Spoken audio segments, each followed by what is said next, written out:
Our Real Home by Ajahn Chah, translated from the Thai by Thanissaro Bhikkhu. Namo tassa bhagavato arahato samma sambuddhassa. Homage to the Blessed One, the Worthy One, the rightly self-awakened One. Silena sukhating yanti.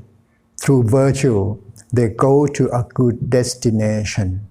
Silena phokha sampatha. Through virtue, there is consummation of wealth. Silena niputing yanti. Through virtue, they go to nibbana. Tassama silang visotaye. So virtue should be purified. Now, Grandma, set your heart on listening respectfully to the Dharma, which is the teaching of the Buddha. While I'm teaching you the Dharma, be as attentive as if the Buddha himself was sitting right in front of you. Close your eyes and set your heart on making your mind one.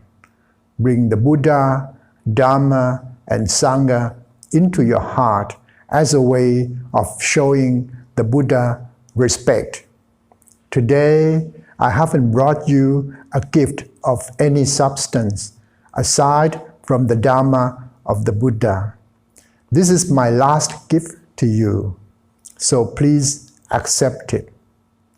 You should understand that even the Buddha, with all his virtues and perfections, couldn't avoid the weakening that comes with aging. When he reached the age you are, he let go. He let go of the fabrications of life. Letting go means that he put these things down. Don't carry them around. Don't weigh yourself down. Accept the truth about the fabrications of the body, whatever they may be. You have relied on them since you were born, but now is enough. Now that they are old, they are like the utensils in your home, the cups, the saucers, and the plates that you have held on to all these years. When you first got them, they were bright and clean, but now they are wearing out. Some of them are broken. Some of them are lost, while the ones remaining have all changed. They haven't stayed the same. That is just the way things are. The same holds true with the parts of your body. From the time of birth and on, through your childhood and youth, they kept changing. Now they are called old, so accept the fact. The Buddha taught that fabrications aren't us, they aren't ours. Whether they are inside the body or out, they keep changing. Contemplate this until it's clear. This body of yours, lying here and decaying, is the truth of the Dharma. This truth is a teaching of the Buddha that is certain and sure. He taught us to look at it, to contemplate it, to accept what is happening, and it's something you should accept regardless of what's happening. The Buddha taught when we are imprisoned to make sure that it's only the body that's imprisoned. Don't let the mind be imprisoned. And the same thing applies here. When the body wears out with age, accept it, but make sure that it's only the body that is wearing out. Make sure that the affairs of the mind are something else entirely. This gives your mind energy and strength because you see into the Dharma that this is the way things are. This is the way they have to be.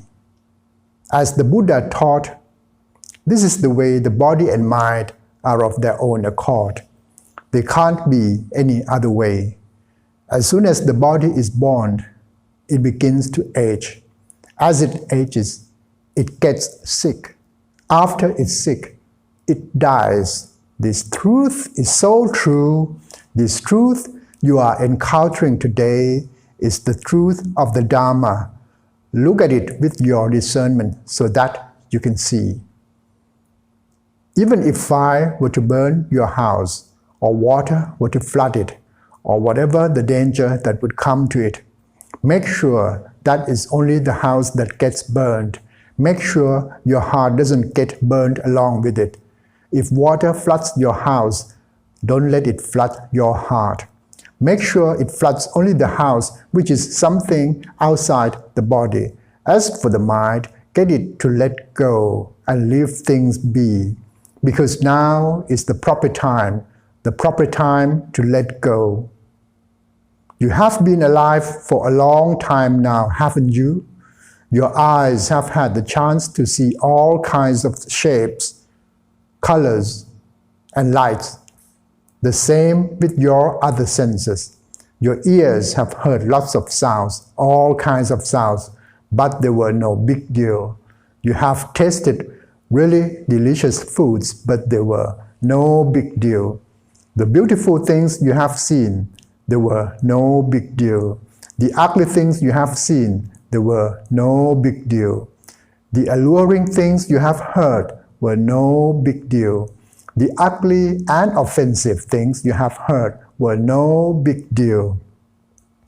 The Buddha thus taught that whether you are rich or poor, a child or an adult, even if you are an animal or anyone born in this world, there is nothing in this world that is lasting. Everything has to change in line with its condition. The truth of these conditions, if you try to fix them in a way that is not right, won't respond at all. But there is a way to fix things. The Buddha taught us to contemplate this body and mind, to see that they aren't us, they aren't ours, they are just suppositions. For example, this house of yours is only a supposition that is yours. You can't take it with you. All the belongings that you're supposed to be yours are just an affair of supposition. They stay right where they are. You can't take them with you. The children and grandchildren that you're supposed to be yours are just an affair of supposition. They stay right where they are. And this isn't just true for you. This is the way things are all over the world. Even the Buddha was this way. Even his enlightened disciples were this way. But they differ from us. In what way did they differ? They accepted this. They accepted the fact that the fabrications of the body are this way by their very nature. They can't be any other way. This is why the Buddha taught us to contemplate this body from the soles of the feet on up to the top of the head, and from the top of the head on down to the soles of the feet. These are the parts of your body. So look to see what all is there. Is there anything clean? Anything of any substance? These things keep wearing down with time. The Buddha taught us to see that these fabrications aren't us. They are just the way they are. They aren't ours. They are just the way they are. What other way would you have them be? The way they are is already right. If you are suffering from this, then your thinking is wrong. When things are right, but you see them wrong, it throws an obstacle across your heart. It's like the water in a river that flows downhill to the lowlands. It flows in line with its nature. The Ayutthaya River, the Moon River, whatever the river, they all flow downhill. They don't flow uphill. That's their nature. Suppose a man were to stand on the bank of a river, watching the current flowing, but his thinking is wrong. He wants the river to flow uphill. He's going to suffer. He won't have any peace of mind. Whether he is sitting, standing, walking, or lying down, he won't find any peace. Why? Because his thinking is wrong. His thinking goes against the flow. He wants the water to flow uphill. But the truth of the matter is the water can't flow uphill. It's not appropriate. The nature of the water is that it has to flow along with the flow. That is the nature. When this is the case, the man is upset. Why is he upset? Because his thinking is wrong. His ideas are wrong, all because of his wrong view. Right view sees that water has to flow downhill. This is a truth of the Dhamma that we can contemplate and see that is true. When that man sees his truth, he can let go. He can let the water flow along with its flow. The problem that was eating away at his heart disappears. When the problem disappears, there is no more problem. When there is no problem, there is no suffering. It's the same here. The water flowing downhill is like the life of your body. After it's young, it's old. When it's old, it flows along in its way. Don't think that you don't want it to be that way. Don't think like that. We don't have the power to fix it. The Buddha looked at things in line with their conditions, that they simply have to be that way. So we let them go. We leave them be. Take your awareness as your refuge. Meditate on the word Putto, Putto, Putto. Even though you are really tired, put your mind with the breath. Take a good long out breath. Take a good long in breath. Take another good long out breath. Focus your mind again if you wander off. Focus on the breath. Putto, Putto, Putto. The more tired you feel, the more refined you have to keep focusing on in every time. Why? So that you can contend with pain. When you feel tired, stop all your thoughts. Don't think of anything at all. Focus the mind at the mind, and then keep the mind with the breath. Putto, Putto. Let go of everything outside. Don't get fastened on your children. Don't get fastened on your grandchildren. Don't get fastened on anything at all. Let go. Let the mind be one. Gather the mind into one. Watch the breath. Focus on the breath. Gather the mind at the breath. Just be aware at the breath. You don't have to be aware of anything else. Keep making your awareness more and more refined until it feels very small but extremely awake. The pains that have arisen will gradually grow calm. Ultimately, we watch the breath in the same way that when relatives have come to visit us, we see them off to the boat dock or the bus station. Once the motor starts, the boat goes whizzing right off. We watch them until they are gone, and then we return to our home. We watch the breath in the same way. We get acquainted with coarse breathing. We get acquainted with refined breathing. As the breathing gets more and more refined, we watch it off. It gets smaller and smaller, but we make our mind more and more awake. We keep watching the breath, get more and more refined until there is no more breath. There is just awareness, wide awake. This is called meeting with the Buddha. We stay aware, awake. This is what Putto means. What is aware, awake, serene? When that is the case, we are living with the Buddha. We have met with awareness. We have met with brightness. We don't send the mind anywhere else. It gathers in here. We have reached our Buddha, even though he has already passed away. That was just the body. The real Buddha is awareness that is serene and bright. When you meet with this, that's all you have to know. Let everything gather right here. Let go of everything, leaving just this singular awareness, but don't get deluded, okay? Don't lose track. If a vision or a voice arises in the mind, let it go. Leave it be.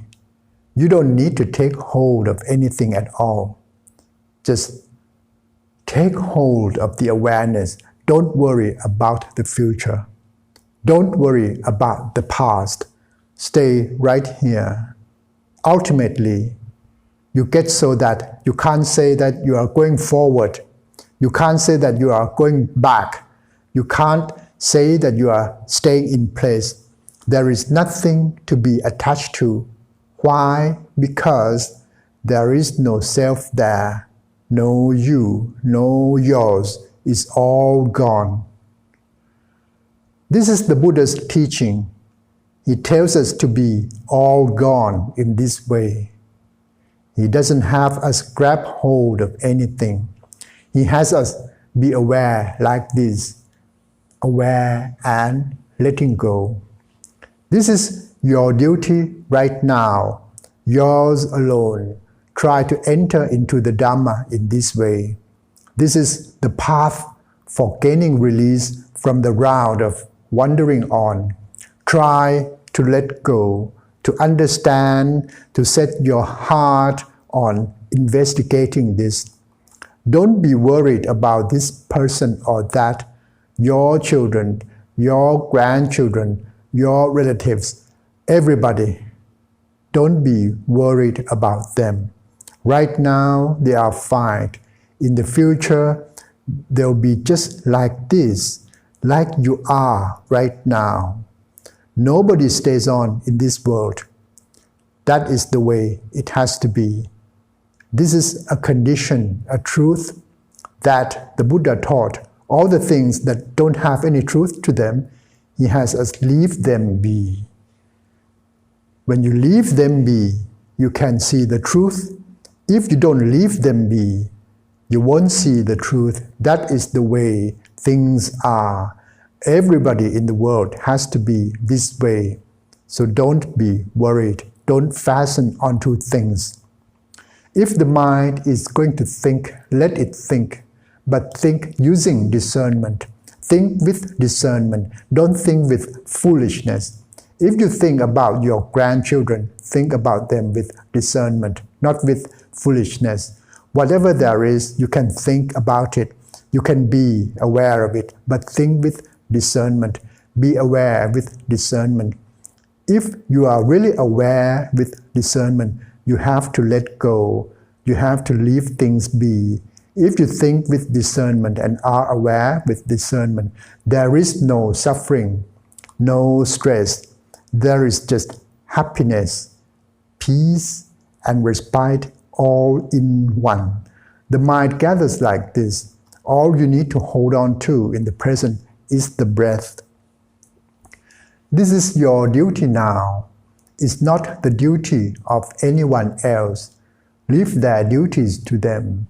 Your duty is your duty, and your duty right now is to keep your awareness at your mind, making sure it doesn't get stirred up. Your duty is to know how your mind is doing. Is it worried about anything? Is it connected about anything? Is it concerned about anything? Examine the mind while you are lying here sick. Don't take on the duties of your children. Don't take on the duties of your grandchildren. Don't take on the duties of anyone else. Don't take on any outside duties at all. They are none of your business. Now is the time for you to let go, to leave things be. When you let go in this way, the mind will be at peace. This is your duty now, right here in the present. When you are sick like this, gather the mind into oneness. This is your duty. Let everything go its own way. Sights, sounds, smells, tastes, whatever, let them go their own way. Just stay focused on your duty.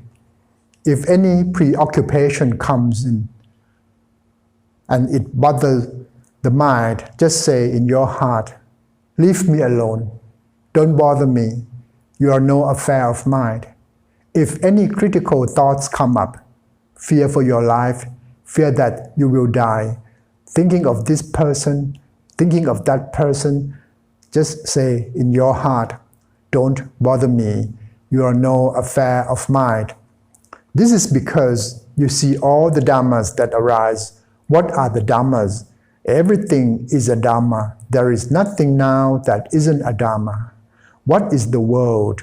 The world is any preoccupation that gets you stirred up, that disturbs you right now. How is that person going to be? How is this person going to be? When I die, will anyone look after them? All of this is the world. Whatever we think of, fear of death, fear of aging, fear of illness, whatever the fear is all world. Drop the world. It's just world. That's the way the world is. If it arises in the mind, make yourself understand. The world is nothing but a preoccupation. Preoccupations obscure the mind so that it can't see itself. Whatever arises in the mind, tell yourself, this isn't any affair of mine. It's an affair of inconstancy, an affair of stress, an affair of not self. If you think that you would like to keep on living a long time, it makes you suffer. If you think that you would like to die right now and get it all over with, that's not the right way either. You know, it makes you suffer because fabrications aren't yours. You can't fix them up. They are just the way they are. You can fix them up a little bit, as when you fix up the body to make it look pretty or clean. Or like children, they paint their lips and let their nails grow long to make them look pretty, but that's all there is to it. When they get old, they all end up in the same bucket. They fix up the outside, but can't really fix things. That's the way it is with fabrications. The only thing you can fix is your heart and mind. This house you are living in, you and your husband built it. Other people can build houses, making them large and lovely. Those are outer homes, which anyone can build. The Buddha called them outer homes, not your real home. They are homes only in name. Homes in the world have to fall in line with the way of the world. Some of us forget. We get a big home and enjoy living in it, but we forget our real home. Where is our real home? It's in the sense of peace. Our real home is peace. This home you live in here, and this applies to every home, is lovely, but it's not very peaceful. First this, then that. You are worried about this, you are worried about that. This isn't your real home. It's not your inner home. It's an outer home. Someday soon, you have to leave it. You won't be able to live here anymore. It's a worldly home, not yours. This body of yours that you still see as you and yours is a home that stays with you a while. You think that it's you and yours, but it's not. It too is a worldly home. It's not your real home. People prefer to build outer homes. They don't like to build inner homes. You rarely see any homes where people can really stay and be at peace. People don't build them. They build only outer homes. Think about it for a minute. How is your body right now? Think about it from the day you were born all the way up to the present moment. We keep running away from progress. We keep running away until we are old, running until we are sick. We don't want things to be that way, but we can't prevent it. That's just the way things are. They can't be any other way. It's like watching a duck to be like a chicken, but it can't be because it's a duck. If you want a chicken to be like a duck, it can't because it's a chicken. If you want ducks to be like chickens and chickens to be like ducks, you simply suffer because these things are impossible. If you think ducks have to be the way they are and chickens the way they are, they can't be any other way, then that kind of thinking gives you energy and strength. No matter how much you want this body to stay stable and permanent, it can't be that way. It's just the way it is. The Buddha called it a fabrication. Anicca vata sankhara, how inconstant are fabrications. Upata vaya dhammino, their nature is to arise and pass away. Upachitava niruchanti, arising they disband. Tesang vupasamo sukho, their stilling is bliss. This fabrication, this body and mind is inconstant, is not dependable, is here and then is not, is born and then it passes away. But we human beings want it to be constant. That's the thinking of a fool. Just look at your breath. It goes out and then it comes in. It comes in and then it goes out. That's the nature of breath. It has to be that way. It has to change to go back and forth. The affairs of fabrication depend on change. You can't have them not change. Just look at your breath. Can you keep it from coming in? Does it feel comfortable?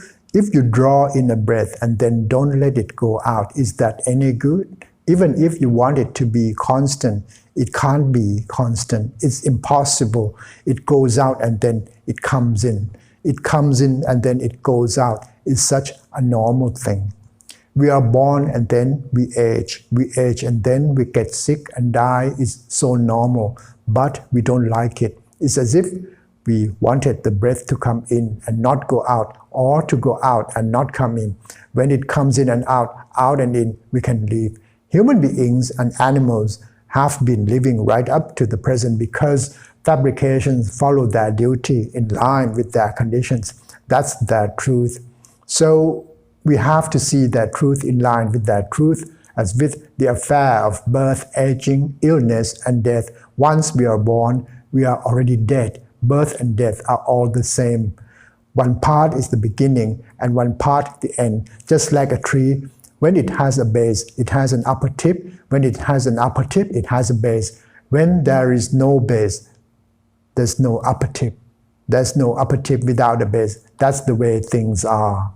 It's kind of funny, you know. We human beings, when somebody dies, get all sad and upset.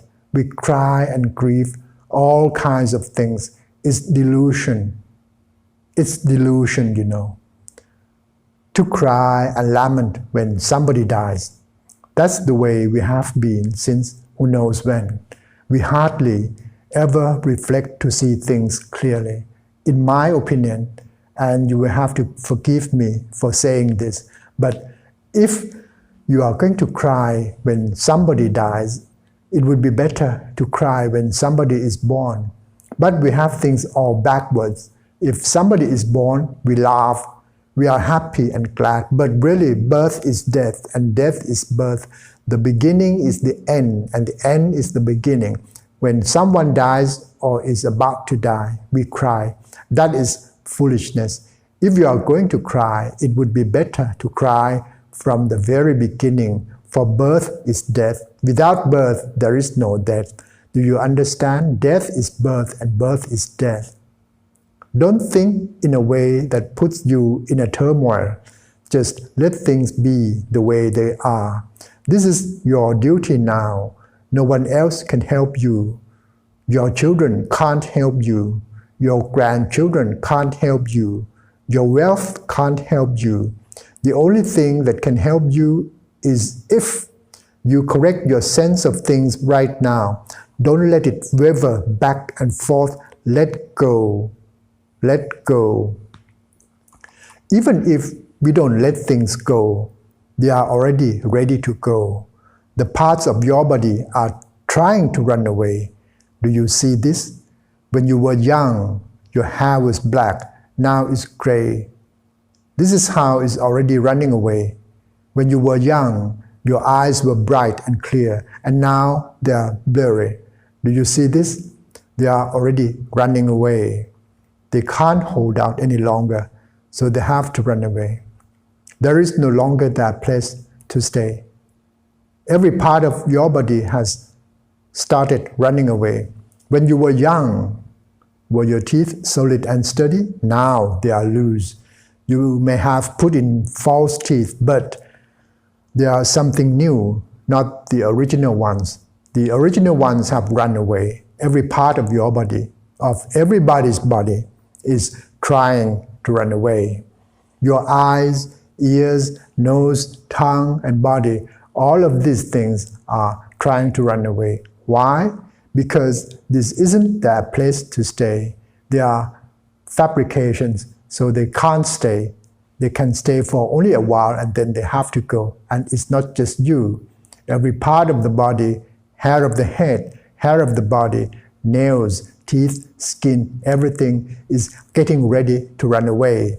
Some parts have already gone, but not yet everything. All that is left are a few house sitters. They are looking after the house, but they are no good. The eyes are no good. The teeth are no good. The ears are no good. These bodies no good because the good things have already run away. They keep running away one after another. You have to understand that this is no place for human beings to stay. It's just a shelter where you can rest a bit and then you have to move on. So don't let yourself be worried about so many things. You have come to live in the world, so you should contemplate the world to see that that is the way it is. Everything is getting ready to run away. Look at your body. Is there anything there that is like what it used to be? Is the skin like it used to be? Is your hair like it used to be? Are your eyes like they used to be? Are your ears like they used to be? Are your teeth like they used to be? No, they are not. They have run off to who knows where. This is what their nature is like. Once they have served their time, they have to go. Why do they have to go? Because that's their duty. That's their truth. This isn't a place where anything can stay permanently. And while they are staying here, there are a turmoil, sometimes pleasant, sometimes painful, with no respite or peace. It's like a person who is traveling back home but hasn't yet arrived. He's still on the way, sometimes going forward, sometimes going back, a person with no place to stay. As long as he hasn't reached home, he's not at his ease. No ease while he's sitting. No ease while he's lying down. No ease while he's walking. No ease while he's riding in a car. Why? Because he hasn't yet reached home. When we reach our house, we are at our ease because we understand that this is our home. It's the same here. The affairs of the world are never peaceful. Even if we are rich, they are not peaceful. If we are poor, they are not peaceful. If we are adults, they are not peaceful. If we are children, they are not peaceful. If we lack education, they are not peaceful. If we are educated, they are not peaceful. All these affairs are not peaceful. That is just the way they are. That is why poor people suffer, rich people suffer, children suffer, adults suffer, old people suffer the sufferings of old people, the sufferings of children, the sufferings of rich people, the suffering of poor people. They are all suffering. Every part in your body is running away, one thing after another. When you contemplate this, you will see anicca. They are inconstant. Dukkha, they are stressful. Why is that? anatta, they are not self. This body you are living in, this body sitting and lying here sick, along with the mind that knows pleasure and pain, that knows that the body is sick. Both of these things are called Dhamma. The mental things with no shape that can think and feel are called Nama. They are Nama, Dhamma, Namatam. The things that have physical shape, that can hurt, that can grow and shrink back and forth, that is called Rupa Dhamma, Rupatam. Mental things are Dhamma, physical things are Dhamma. That is why we say we live with the Dhamma. There is nothing there that is really us, it's just Dhamma. Dhamma conditions arise and then pass away. They arise and then pass away. That's how conditions are. They arise and then pass away. We arise and pass away with every moment. This is how conditions are. This is why when we think of the Buddha, we can see that he's really worth respecting, really worth bowing down to, for he spoke the truth. He spoke in line with the truth. Once we see that, that is the way we see the Dhamma. Some people practice the Dhamma but don't see the Dhamma. Some people study the Dhamma, practice the Dhamma but don't see the Dhamma. They still don't have any place to stay. So you have to understand that everybody, all the way down to ants and termites and all the other little animals, is trying to run away. There is no one who can stay here. Living things stay for a while and then they all go. Rich people, poor people, children, old people, even animals, they all keep changing. So when you sense that the world is like this, you see that it's disenchanting. There is nothing that's really you or yours. You are disenchanted. Nibbita, disenchantment isn't disgust, it's just the heart sobering up. The heart has seen the truth of the way things are. There is no way you can fix them. They are just the way they are. You let them go. You let go without gladness. You let go without sadness. You just let things go as fabrications. Seeing with your own discernment that that's the way fabrications are. This is called anicca vata sankhara. Fabrications are inconstant. They change back and forth. That is inconstancy. To put it in simple terms, inconstancy is the Buddha. When we really see that these things are inconstant, that is the Buddha. When we look clearly into inconstancy, we will see that it's constant. How is it constant? It's constant in being that way. It doesn't change into any other way. Human beings and animals, once they are born, are all that way. They are constant in that way, in that they are inconstant. They keep changing from children to young people to old people. That's how they are inconstant. But the fact that everyone is that way, that is constant, that doesn't change. Things keep changing in that way. When you see this, your heart can be at peace, for it's not just you, it's everyone.